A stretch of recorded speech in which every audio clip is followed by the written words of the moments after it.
Hello everyone, welcome to Indeed IAS. आज हम लोग बात करने जा रहे हैं द हिंदू संडे 10 दिसंबर 2023 की। तो मैंने जितने भी इंपॉर्टेंट आर्टिकल्स हैं यूपीएससी से रिलेटेड सिर्फ उसी को डिस्कस किया है, और जितने भी जो पॉलिटिक्स से रिलेटेड और इररिलेवेंट है जो यूपीएससी के लिए इंपॉर्टेंट नहीं है वो सारे आर्टिकल छोड़ दिए हैं। तो सबसे पहले हम लोग देखते हैं कौन सा इंपॉर्टेंट आर्टिकल है। तो renaming Ayushman Bharat health facilities में कॉस्ट पंजाब 1800 करोड़। और ये जो टसल चल रहा है पंजाब गवर्नमेंट और सेंटर के बीच में, क्योंकि दोनों का जो गवर्नमेंट है वहां की, एक तो गवर्नमेंट कांग्रेस की है पंजाब में और सेंटर में बीजेपी की है। लेकिन ये जो उसकी वजह से ये जो फेडरल कोऑपरेटिव्स में है वो थोड़ा सा टसल चल रहा है, और उसके वजह से ये जो फेडरल कोऑपरेटिव्स में है वो बहुत नुकसान कर रहा है। क्योंकि ये अभी जो है आयुष्मान भारत जो बीजेपी गवर्नमेंट ने या नेशनल गवर्नमेंट ने ये स्कीम लाई है, लेकिन पंजाब गवर्नमेंट ने क्या किया है, उसका नाम चेंज करके सबसे पहले तो उन्होंने ये जो वो आम आदमी क्लिनिक रखा था। तो उसकी वजह से ये जो कॉस्ट है वो बहुत ज्यादा बढ़ गया, क्योंकि सेंटर ने has already withheld national health mission grant to Punjab the tune of 621 crore. तो सेंटर ने क्या किया था कि 621 करोड़ जो है ना हेल्थ के लिए अलॉट किया था, लेकिन जो वहां की गवर्नमेंट है उन्होंने मांगा कि वो उनको 1800 करोड़ चाहिए। और वो भी क्यों? क्योंकि उनका जो इन्वेस्टमेंट है और जो उन्होंने ये जो खर्च किया है अपने ब्रांडिंग के लिए और जो भी वहां पे जो भी सुविधा प्रोवाइड करवाई है, तो उसकी वजह से उनका खर्च बहुत बढ़ गया है। और ये देखते हैं ये जो स्कीम है वो ऑफर करता है स्टेट गवर्नमेंट को a 50 year interest free loan up to 1.3 lakh crore during 23 और 24 in a bid to provide a boost capital spending by state. और इतना तो अलॉट किया ही है, लेकिन ये एक बार के लिए नहीं है, ये 50 ईयर का है। लेकिन इस साल जो है 621 अलॉट किया था, लेकिन स्टेट गवर्नमेंट को 1800 चाहिए। और देखते हैं क्यों। ये जो आयुष्मान भारत है और ये जो स्कीम है ये जो वेलनेस सेंटर स्कीम है, और ये कैसा स्कीम है, ये सेंट्रली स्पॉन्सर्ड स्कीम है। और दो टाइप के स्कीम होते हैं, एक तो ये तो सेंट्रल सेक्टर स्कीम होता है, और दूसरा ये जो है और सेंट्रली स्पॉन्सर्ड स्कीम होता है। तो ये जो सेंट्रल सेक्टर स्कीम होता है उसमें क्या है, 100% जो है ना वो फंड कौन रेज करता है, 100% फंड रेज करता है सेंट्रल गवर्नमेंट। लेकिन और ये जो सेंट्रली स्पॉन्सर्ड स्कीम है इस वाले में ये जो और ये जो सेंट्रली स्पॉन्सर्ड स्कीम है, तो इसमें क्या करता है ना कि इसमें सेंटर और प्लस स्टेट ये दोनों मिलके फंड इकट्ठा करते हैं। और इसमें है ना जो भी स्कीम होगा उसमें ये जो इनका रेशियो बढ़ जाता है, और जो मेजरली है वो 60-40 का होता है। 60% सेंटर देती है, 40% स्टेट देता है। और अगर ये जो 100% रहेगा सेंट्रल सेक्टर स्कीम, तो हर जगह जितने स्टेट की बात करें या जो स्पेशल ये जो स्टेट है या फिर बॉर्डर एरिया का है जिसको स्पेशल स्टेट भी कहते हैं, और तो उसमें भी है ना ये जो सीएसएस स्कीम रहेगा सेंट्रल सेक्टर, तो 100% फंड सेंटर ही देगा। लेकिन अगर सेंट्रली स्पॉन्सर्ड है तो ये जो है ना सेंट्रल गवर्नमेंट तो देगा ही, साथ में स्टेट गवर्नमेंट भी देगा। और इसमें सेंटर स्टेट का जो नॉर्मल स्टेट की बात करें तो नॉर्मल स्टेट में 60-40 का रेशियो रहता है, लेकिन स्पेशल स्टेट में ये 90% और 10% का रेशियो रहता है। और जितने भी यूटी की बात की जाए तो यूटी जो होता है वो होल एंड सोल अथॉरिटी होता है प्रेसिडेंट का, तो वो प्रेसिडेंट के अंदर में आता है, और ये जो पार्लियामेंट के अंदर में आता है। तो वो पूरा फंड है ना, चाहे जो भी स्कीम हो किस टाइप का भी, 100% जो है वो सेंट्रल सेक्टर ही उठाएगा और सारा जो है फंड वही देगा। और जितने भी स्पेशल है, जितने की जैसे हिमालयन कंट्रीज हो गए या फिर जितने भी जम्मू एंड कश्मीर का जो है, तो वहां पे 90 एंड 10 का रेशियो में फंड अलॉटमेंट होता है। लेकिन यहाँ पे क्या है कि ये तो है, एक टसल चल रहा है, लेकिन यहाँ पे एक इंपॉर्टेंट चीज है जो हमारे काम की है, वो ये जो भगवंत इन्होंने जो नाम चेंज किया है ना, तो पहले तो नाम इन्होंने किया था कि आम आदमी क्लिनिक रखा था, फिर उसको और उसमें इन्होंने स्पेशल वो जो अलॉटमेंट किया है कि जितने भी जैसे कि वो जो भी मरीज है उनको डोर स्टेप पे ये जो ट्रीटमेंट मिलेगा। जैसे कि मीनवाइल ये जो रूलिंग आम आदमी पार्टी का जो है गवर्नमेंट, उनके जो चीफ मिनिस्टर है अभी पंजाब में, ये जो भगवंत मान है, उन्होंने बोला क्या कि ये जो दिसंबर 10 में उन्होंने लॉन्च किया है न्यू स्कीम, और उसका एम क्या है, providing centric citizen centric services people at their doorstep. तो उनके घर घर जाके ये जो है ट्रीटमेंट प्रोवाइड किया जाएगा। और ये जो है ना, और इसमें जो है उन्होंने 43 टाइप के सर्विसेज ऑफर्ड किया है, और उसका नाम क्या रखा है उन्होंने, भगवंत मान सरकार, और ये जो है तुहाड़े द्वार। और स्कीम का, ये जो स्कीम का नाम है ये तुहाड़े द्वार है, मतलब आपके द्वार या तेरे द्वार। तो यही है इसमें। अब देखते हैं दूसरे आर्टिकल में कि क्या है इंपॉर्टेंट। अब ये एक आर्टिकल है, ये है ना, रेवांत लॉन्चेस फ्री बस राइड फॉर वेमेन। तो इसमें भी एक स्कीम है जिसकी वजह से ये आर्टिकल इंपॉर्टेंट है। और ये जो रेवांत है वो अभी न्यू सीएम के पद पे इलेक्ट हुए हैं तेलंगाना में। तो उन्होंने अपने जो थर्ड डे है उनके ज्वाइनिंग का, तो उन्होंने 2 स्कीम लॉन्च कर दी है, और वो स्कीम है ये महालक्ष्मी स्कीम। और ये जो महालक्ष्मी स्कीम है उसमें क्या किया है इन्होंने, राजीव आरोग्य श्री, एक तो महालक्ष्मी स्कीम है और दूसरा है राजीव आरोग्य स्कीम। और इन दोनों में क्या है, एक तो महालक्ष्मी स्कीम में उन्होंने सारे जितने भी बसेस हैं वो वेमेन के लिए और जो ट्रांसजेंडर है उनके लिए फ्री कर दिया है। तो महालक्ष्मी जो स्कीम है, women and transgender person of all ages who live in Telangana can travel free of cost on Telangana state road transport corporation. और वहां पे जो है ना कहीं भी जाना चाहे तो उनके लिए फ्री है। और दूसरा जो है स्कीम, ये जो राजीव आरोग्य श्री स्कीम है,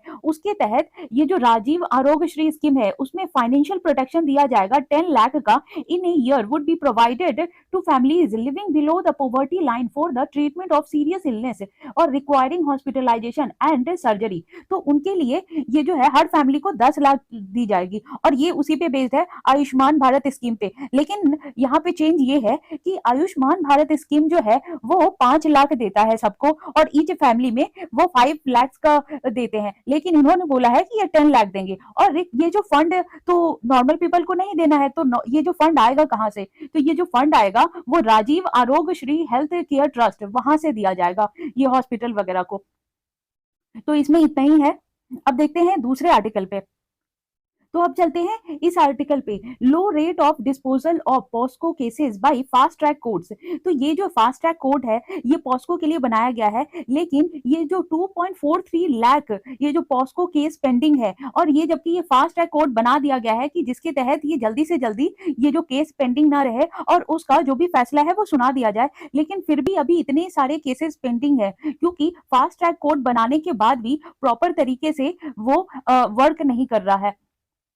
और इसमें जो है बहुत सारे जो कोर्ट्स जो है 100 such courts in the country are currently clearing just 28 cases on average और एवरी ईयर, जबकि उसको और ये जो है और as oppose to the initially envision 65 cases per year. और बोला गया था कि अगर है ना ये 65 केस है ना एक साल में सॉल्व करना है, लेकिन ये जो अभी है ना सिर्फ 28 केस ही सॉल्व कर पा रही है। और ये जो पॉस्को क्या है, protection of children from sexual offence act, तो उसी को ये पॉस्को बोलते हैं। और ये भी बोला जा रहा है कि केसेस का आंकड़ा इतना ज्यादा है कि अगर देखा जाए कि सिर्फ जो ये अरुणाचल प्रदेश में ही इतना केस पेंडिंग है कि अगर सिर्फ और सिर्फ अरुणाचल प्रदेश का ही अगर केस सॉल्व किया जाए तो ये 30 इयर्स लग जाएगा। ये जो करंट पेंडेंसी है रेट है अरुणाचल प्रदेश का, वुड टेक 30 इयर्स से trial in all pending POCSO cases come to a close. तो बहुत सारे केसेस अभी पेंडिंग है जिसको क्लियर होने में इतना साल लग जाएगा। और ये जो है और ये जो केसेस है within 1 year and get out of total 2,68,038 cases that were under trial. और ओनली अभी जो है ना इतने सारे केसेस ट्रायल में है, और जबकि सिर्फ 8,909 केसेस रिजल्टेड इन कन्विक्शन और ए स्टेटमेंट फ्रॉम द आईसीपीएफ सेड। और ये आईसीपीएफ क्या है, ये जो इंडिया चाइल्ड प्रोग्राम और इंडिया चाइल्ड प्रोटेक्शन फंड, ये जो है ना यहाँ से जितने भी पॉस्को से रिलेटेड फंड होते हैं वो यहीं से दी जाती है, और चाइल्ड प्रोटेक्शन फंड के तहत। तो इसमें नहीं है। और अब चलते हैं दूसरे आर्टिकल पे। अब ये डिस्कस करते हैं, ये एक आर्टिकल है, why does a special package mean for ये पीवीटीजी। अब ये देखते हैं कि ये न्यूज में क्यों है। अब इसका जो स्टोरी है, ये जो दिसंबर 6 में ये जो ट्राइबल अफेयर्स जो मिनिस्ट्री है, उन्होंने राज्यसभा में ये जो पॉपुलेशन है पार्टिकुलरली वल्नरेबल ट्राइबल ग्रुप्स का, और वो बोला है कि ये डिक्लाइन हो रहा है, और इसीलिए इनके तहत जितने भी है ना वो जो स्कीम है और जितने भी जो ये बना सरकार के द्वारा जो भी स्कीम चलाई गई है और जो फैसिलिटीज प्रोवाइड की गई है वो देना बहुत जरूरी है। क्योंकि एक तो वो जो रिमोटेस्ट एरिया में रहते हैं और उनका जो नॉर्मल जो अभी चल रहा है सिनेरियो, या जितने भी अभी हम लोग स्टेट या फिर जो कंट्री डेवलप कर रही है उनसे उनको कोई मतलब नहीं है, क्योंकि वो हर तरफ से वो इतने रिमोटेस्ट एरिया में रहते हैं कि हमें भी उनके बारे में डिटेल में कुछ पता नहीं होता, और उन्हें भी ये जो है देश में क्या चल रहा है वो भी कुछ पता नहीं होता। तो इसीलिए अभी जो ये बोला गया है कि वहां का जो पॉपुलेशन है वो घट रहा है। और ये जो है this was in variance with the state wise consensus data जो प्रोवाइड किया जा रहा है ministry to a parliamentary panel last year, तो उससे पता लगा है कि 40% इन एट लिस्ट जो 9 स्टेट है और यूनियन टेरिटरीज है in the first decade of the century. तो वो जो है ना इतने सारे, ये जो एक सेंचुरी में मतलब कि ये जो बीते 100 सालों में ये वहां पे उनका सेंसस लिया गया है, मतलब उससे पहले उनको कोई पूछता भी नहीं था और कुछ जानकारी भी नहीं थी। अब देखते हैं क्या कि ये पीवीटीजी है क्या। तो ये अगर इनिशियली उनको ये प्रिमिटिव ट्राइबल ग्रुप्स के नाम से जानते थे हम लोग, लेकिन बाद में इसको डिफाइन किया गया ये जो है पार्टिकुलरली वल्नरेबल ट्राइबल ग्रुप्स के लिए, और इसका government as a tribal communities ये जो दिखाता है कि ये डिक्लाइन हो रहे हैं या फिर उनकी जो या तो और ये जो स्टैग्नेंट पॉपुलेशन है अभी कहीं कहीं पे और बहुत सारी जगह पे डिक्लाइन हो रहा है, और use of pre agrarian technology, क्योंकि उनका जो है टेक्नोलॉजी से कोई वास्ता ही नहीं है जो अभी चल रहा है, वो पहले की जो टेक्नोलॉजी थी जो वहां पे ट्राइबल लोग यूज करते थे वही कर रहे हैं, और उनमें जो है इकोनॉमिक बैकवर्डनेस भी है, लो लिटरेसी, ये जो लो लिटरेसी रेट है, और शायद ही कोई वहां पे पढ़ा हुआ होता है, तभी अगर वहां से कोई पढ़ ले, अगर इवन दो कोई ग्रेजुएशन भी कर ले और किसी पोस्ट पे भी आ जाए तो वो बहुत ज्यादा वहां पे हाइप माना जाता है कि इसने ऐसा कुछ अचीव कर लिया है। और जो ये जो रिमोटेस्ट एरिया है और मोस्ट इनएसेसिबल एरियाज है जो वहां का, और बहुत सारी जगह पे क्योंकि वो इतना ज्यादा कि जा भी नहीं सकते हैं, और ये जो पीवीटीजी कितने हैं अभी अभी जो है 75 सच कम्युनिटीज जो स्प्रेड हैं 18 स्टेट में और यूनियन टेरिटरीज में, और उन पे एक बुक भी लिखी गई है, और वो बुक का नाम क्या है, ये जो particularly vulnerable tribal groups in India, और ये जो थीम क्या है उनका, प्रिविलेजेस एंड प्रेडिकेमेंट्स, जो पब्लिश किया गया है एंथ्रोपोलॉजिकल जो है survey of India in 2016 and जो एडिट किया गया है के मिश्रा के द्वारा। और ये बोला गया है कि सबसे ज्यादा जो है ये जो पीवीटीजी है वो कहाँ पे है, उड़ीसा में, और उसके बाद ये जो और उड़ीसा में 15 है, और ये जो और उसके बाद आंध्र प्रदेश में 12, बिहार एंड झारखंड में 9, मध्य प्रदेश में 7 एंड सो ऑन। तो लेकिन ये याद रखना है कि सबसे ज्यादा जो है उड़ीसा में है, और ये जो कितने नंबर पे है 75 है, क्योंकि ये पीवाईक्यू में क्वेश्चन पूछ चुका है, आई थिंक ये 2020 का ही है जो प्रीलिम्स से 2020 में ही पूछा है कि ये पीवीटीजी क्या है, और ये जो और ये कितना है, ये एमसीक्यू में 2-3 वो आर्टिकल था और उसमें मेंशन था कि ये पीवीटीजी 75 है या फिर कितने हैं, और ये जो है ना कितने मिनिस्ट्री में आता है। तो ये आप देख सकते हैं कि प्रीलिम्स के 2020 में ये पीवीटीजी से रिलेटेड क्वेश्चन आया है, और ये जो है ये आर्टिकल ये अच्छा आर्टिकल है क्योंकि इसमें प्रॉपर तरीके से डिफाइन है कि इंट्रो क्या होना चाहिए, मतलब ये पीवीटीजी है क्या और बॉडी क्या होना चाहिए, तो मैं उसमें आपको बताऊंगी, इसीलिए मैंने लिख भी लिया है कि ये इंट्रो में आप लिख सकते हैं, ये बॉडी में आप लोग लिख सकते हैं, और इसके चैलेंजेस क्या है, और इसमें आप प्रोज एंड कॉन्स लिख सकते हैं। तो अब आगे देखते हैं। अभी जो है और जितने भी 4 ट्राइबल ग्रुप्स है वो अंडमान एंड निकोबार में है एंड 1 है निकोबार आइलैंड में। तो 4 है अंडमान में एंड 1 है निकोबार में, और जितने भी है ना ऑल 75 जो कम्युनिटीज हैं वो 2001 से जो पुट दियर टोटल नंबर अराउंड 27.6 लाख। तो उनका जो अभी ये जितने भी 75 कम्युनिटीज को मिला के ये पूरे जो पॉपुलेशन बची है ये जो 27.6 लाख ही है इनका पॉपुलेशन। और अब देखते हैं क्या कि ये जो स्कीम भी लॉन्च किया गया है, ये जो PM Janman M to do, अब ये जो स्कीम लॉन्च किया गया है उसका एम क्या है, ये जो कैबिनेट ने रिसेंटली अप्रूव किया है 24,000 ये जो करोड़ प्रधानमंत्री जनजाति आदिवासी न्याय महाअभियान after the prime minister announced the particularly vulnerable tribal groups development mission. और ये जो है ना स्कीम लॉन्च किया गया है और उनके लिए फंड भी अलॉट किया गया है 24,000। अब देखते हैं ये जो 24,000 अलॉट किया गया है वो कहाँ कहाँ खर्च होगा। और ये जो खर्च होगा इस पे जो उनकी बेसिक्स जो फैसिलिटीज है वो दी जाएगी, जैसे रोड्स बनवाया जाएगा, पावर दी जाएगी, होम्स दिया जाएगा, मोबाइल कनेक्टिविटी किया जाएगा, क्योंकि वो इतने रिमोट एरिया में है कि वहाँ पे जो है जो मोबाइल फोन चलाना तो दूर की बात है, वहाँ पे सड़कें भी नहीं है कि कोई अंदर जा सके। तो वहां पे सबसे पहले रोड बनाया जाएगा, पावर, होम, मोबाइल कनेक्टिविटी, और फिर और जो जो मोस्ट बैकवर्ड है, जो शेड्यूल्ड ट्राइब्स हैं और ये पीवीटीजीज है उनके लिए। और ये भी अनाउंस किया गया है कि पहले जो है वो लोग पहले 15,000 करोड़ जो एक्सपेंडिचर होगा, और ये जो है ना पीरियड ऑफ 3 इयर्स, तो पहले 3 सालों में ये 15,000 खर्च करेंगे, बाद में वो लोग बाकी का फंड खर्च करेंगे। और ये काम कैसे करेगा अब ये देखते हैं। तो काम करेगा, ये जो एलोकेशन दिया जा रहा है वो ये क्लियर हो गया है कैबिनेट के थ्रू, और ये 29 नवंबर को ही। और ये जो पैकेज मिला है 24,104 करोड़, और जिसमें से ये जो 15,000 है 336 करोड़ वो जो स्टेट गवर्नमेंट को दिया जा रहा है, जिसमें से 8,000 जो है ना 768 करोड़ वो जो ये स्कीम को लॉन्च करेंगे। और ये जो है ना सारा फंड उसके बाद ये जो भी था कि एजुकेशन में, फिर एजुकेशन तो अभी बाद में होगा, लेकिन पहले रोड, पावर, कनेक्टिविटी, ये सारे चीजों में खर्च होगा।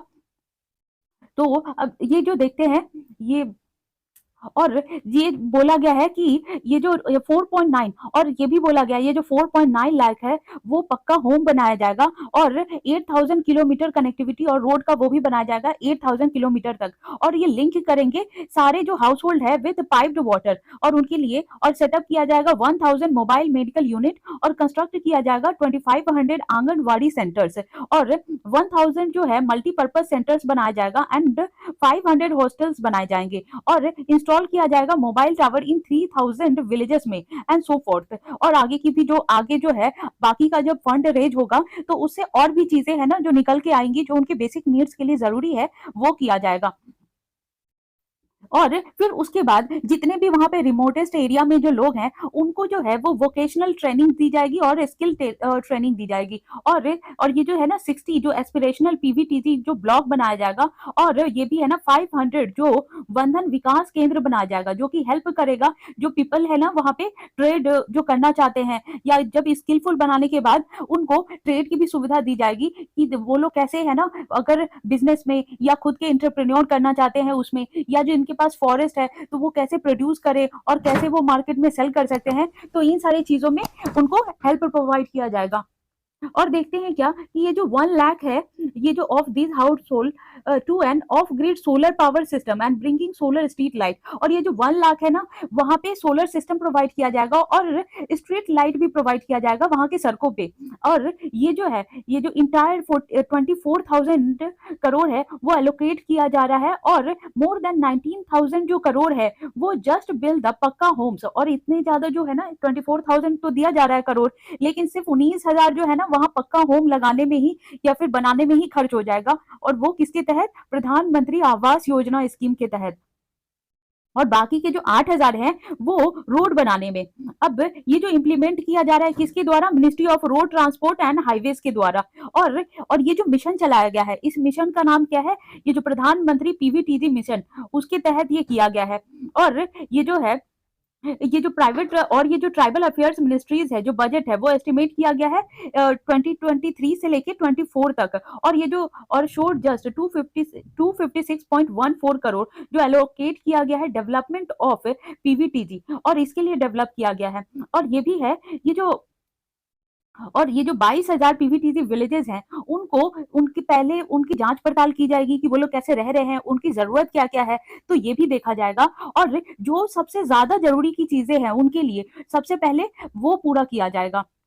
तो और फिर ये जो है ना, और अभी तक क्या था कि अभी तक तो हमारे पास डाटा की कमी थी, और इसीलिए सबसे पहले वहां पे जो पार्लियामेंट्री स्टैंडिंग कमिटी है on social justice and empowerment, तो ये बनाया गया था।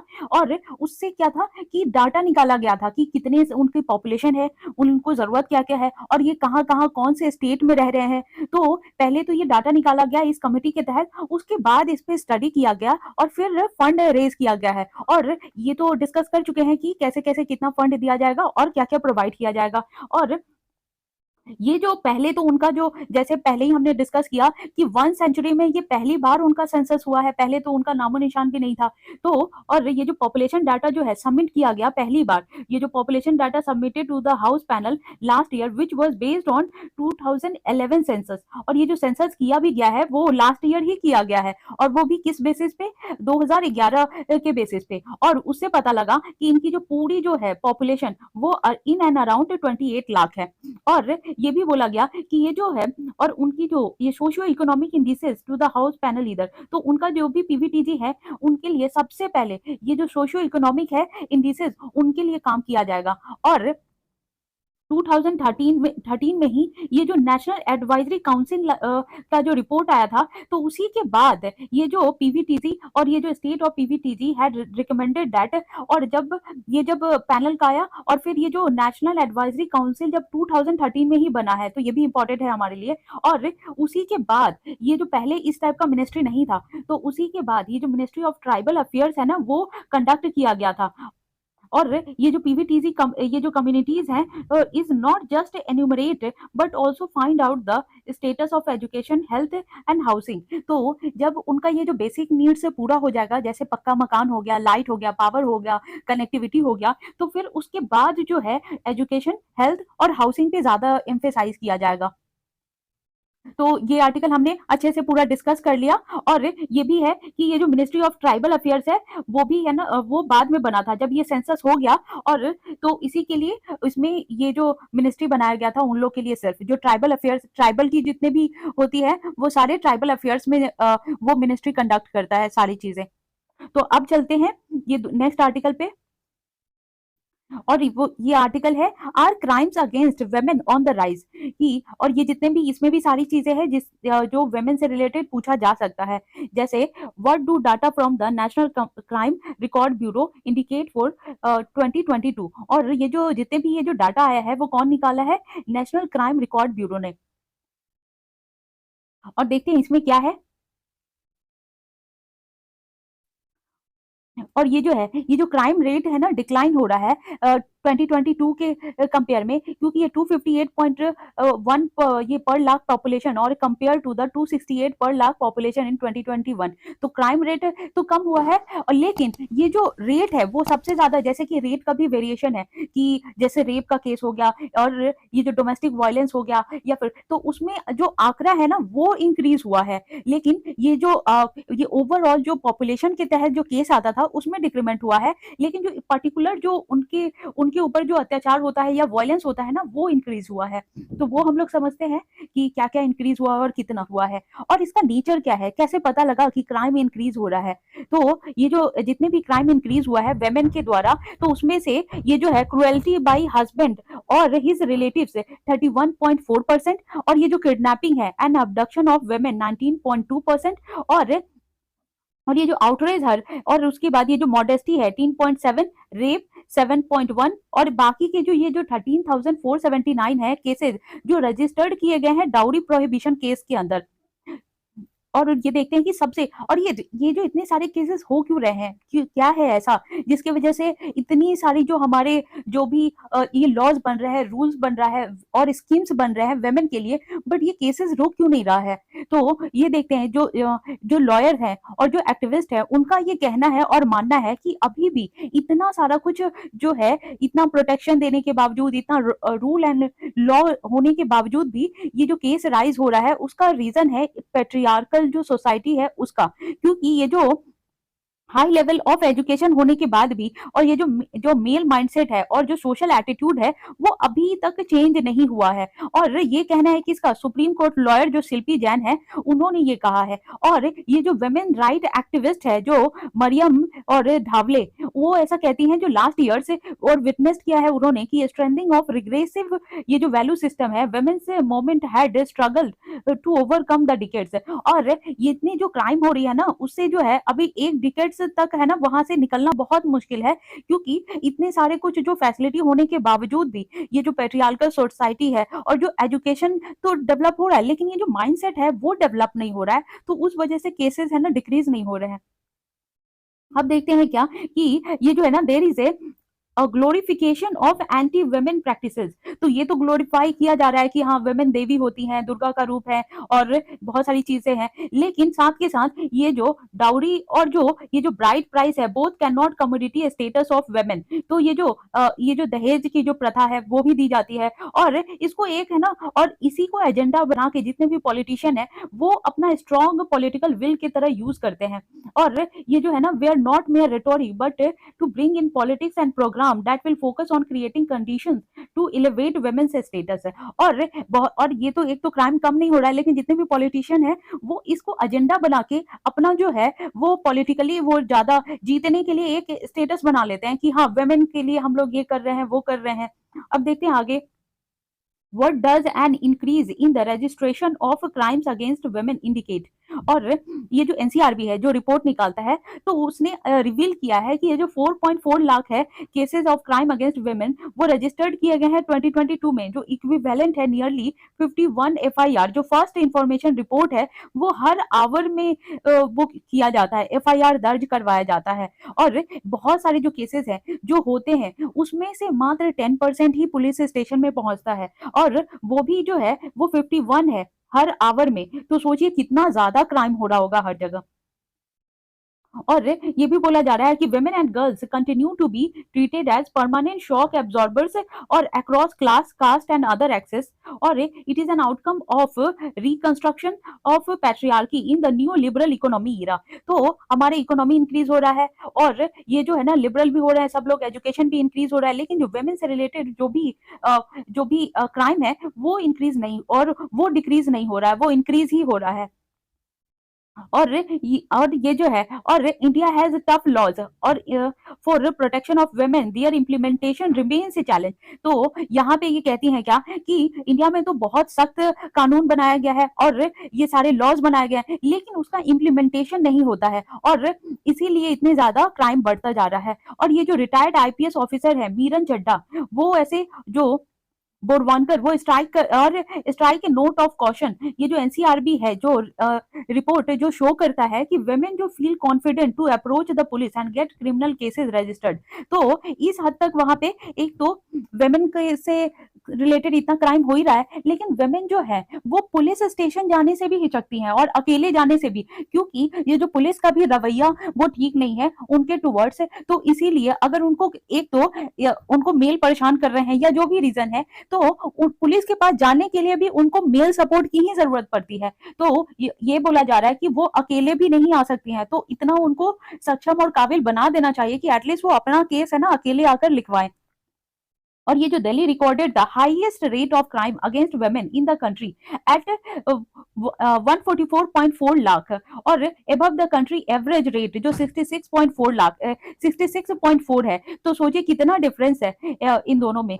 और ये जो registration of crime is low and the fear of police high. और जितना जो है वो क्राइम नहीं, और एक तो क्राइम है कम नहीं हो रहा है लेकिन ये जो पुलिस का जो है फियर है वो बहुत ज्यादा है, क्योंकि एक तो वो लोग एफआईआर दर्ज नहीं करते हैं इजिली लेकिन ये पूछताछ और उनको जो है हरास ज्यादा करते हैं और सारा कुछ है ना वो क्रॉस क्वेश्चन करेंगे। और समवेयर वो लोग अगर कोई क्राइम लिखवाने अपना रिपोर्ट लिखवाने जाती भी हैं तो उनसे वो भद्दे सवाल पूछते हैं, तो इसमें वो लोग अनकंफर्टेबल होती हैं और एक तो जाती नहीं है और जाती हैं तो वो मेल मेंबर के साथ जाती हैं।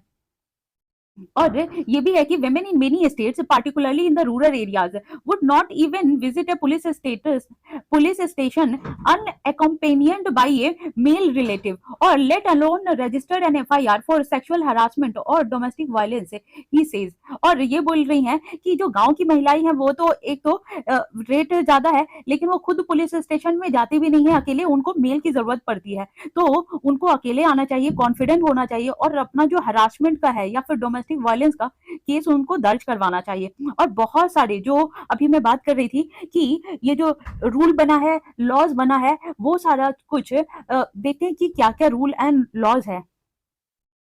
तो ये जो की लॉज है for women safety in India, ये जो इमोरल ट्रैफिक है और प्रिवेंशन एक्ट 1956, जिसमें क्या होता है कि वेमेन को जबरदस्ती या तो ये ना एक कंट्री से दूसरे कंट्री में ट्रैफिक किया जाता है, या फिर उनको जबरदस्ती ब्रोथल में पहुंचा दिया जाए, या फिर प्रोस्टिट्यूशन में उनको रख दिया जाए, या फिर उनके साथ कोई मिसकंडक्ट किया जाता है ट्रैफिक करके। तो वो सारा कुछ इसमें आता है, जो इमोरल ट्रैफिक प्रिवेंशन एक्ट 1956 में। और दूसरा है डाउरी प्रोहिबिशन एक्ट, जो 1961 में आता है। जितने भी दहेज से रिलेटेड जो क्राइम्स है वो इस एक्ट के तहत आता है। और ये जो है the commission of Sati prevention act 1987।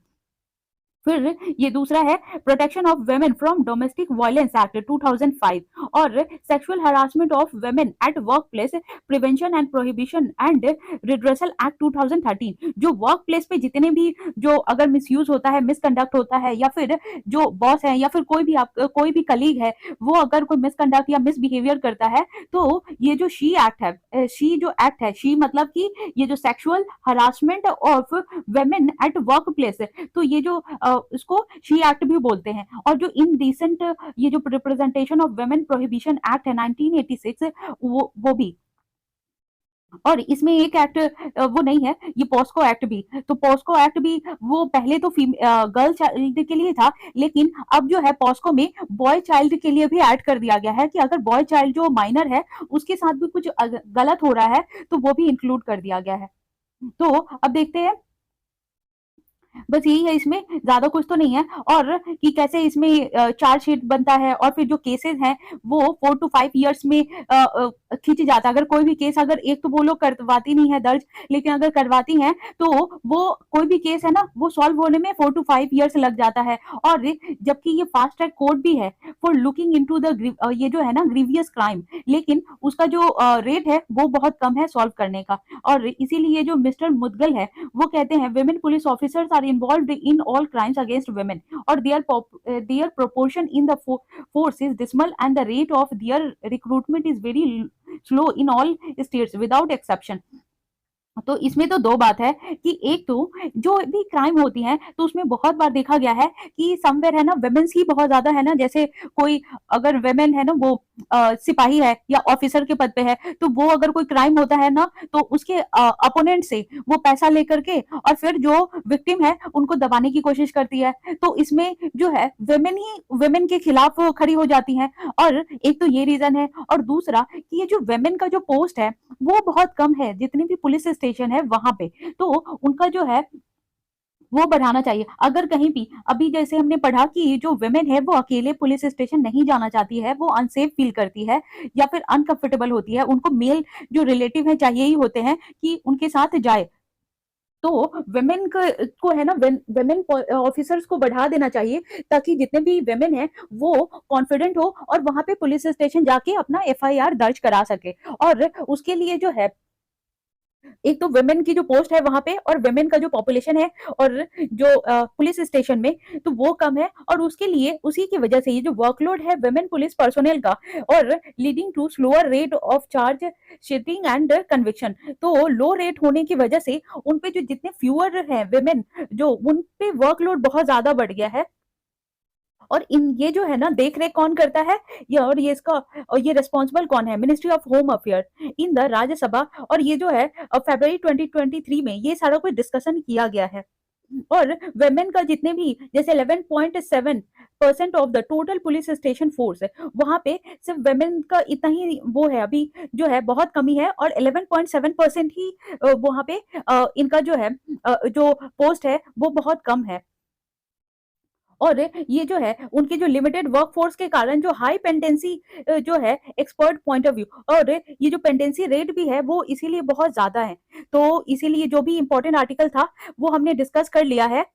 और तो थैंक यू वेरी मच, आप लोग ये सब देखिए। और जो भी स्कीम्स थे और जो भी इंपॉर्टेंट आर्टिकल था वो मैंने डिस्कस कर लिया आज के लिए। बाकी जो इररिलेवेंट था वो मैंने डिस्कस नहीं किया है। और जो भी जो रिपीटेड आर्टिकल्स थे कुछ कुछ, वो भी मैंने उतना डिस्कस नहीं किया है। तो फिर आप लोग इसको पढ़िए और एक दो बार इसको सुनिए, और आप ये जो है ना, और आप लाइक कीजिए, शेयर कीजिए, सब्सक्राइब कीजिए। And thank you very much.